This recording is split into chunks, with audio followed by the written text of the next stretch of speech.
So I'm going to show you quickly a couple of examples of very simple, easy to use things you can do with AI. Now I'm going to use ChatGPT for the first one, but you could use any of the AI tools that are out there. So the first thing I'm going to do is I'm just going to quickly get a rewrite of an email. Now I use this inside of Superhuman AI, which is a tool that's used for email, but even without a tool like that, you can very easily have AI just rewrite you an email.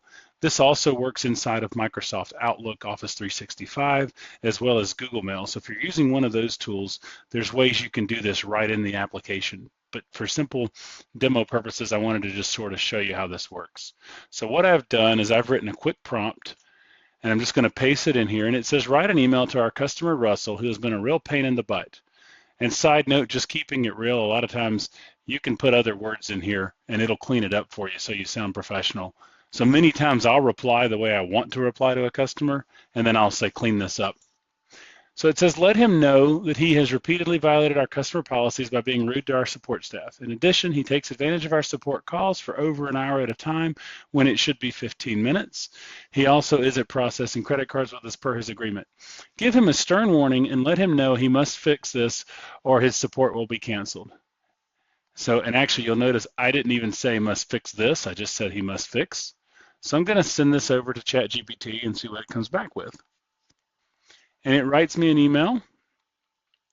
And you can see it's pretty professional. And it goes through and it says, you know, I need to address several ongoing concerns over multiple recent interactions. In addition, support calls have been repeatedly extended. We also need to address the emergent services agreement. This email serves as a formal warning. So I can go all the way in here, and it even knows, because I told it that it knows who I am. It's signed with my name. I could change that pretty easily as well. A couple of things that I can do now, I can give it a thumbs up and say, hey, I like that.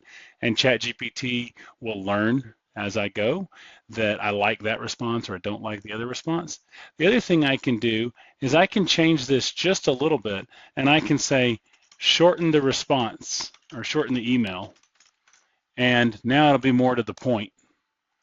And it'll come back and you'll see it's a much shorter email and kind of more to the point.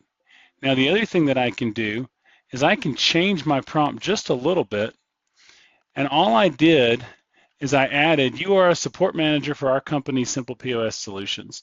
And a lot of times, just a little context is very helpful for the AI, because now it knows how it's coming from. So if I was writing this to an employee, I might say, you're my HR manager.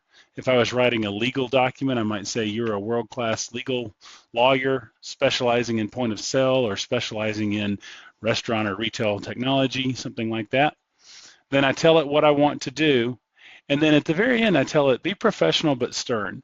I could say be friendly. I could say be funny. I could say be creative, anything like that that I wanted to. So I'm going to send this over, and you'll see kind of the difference now. And it's similar to the first one, but it's a little bit more to the point. You'll see it says, you know, please reply within 5 business days. Now I can literally just copy and paste this into an email.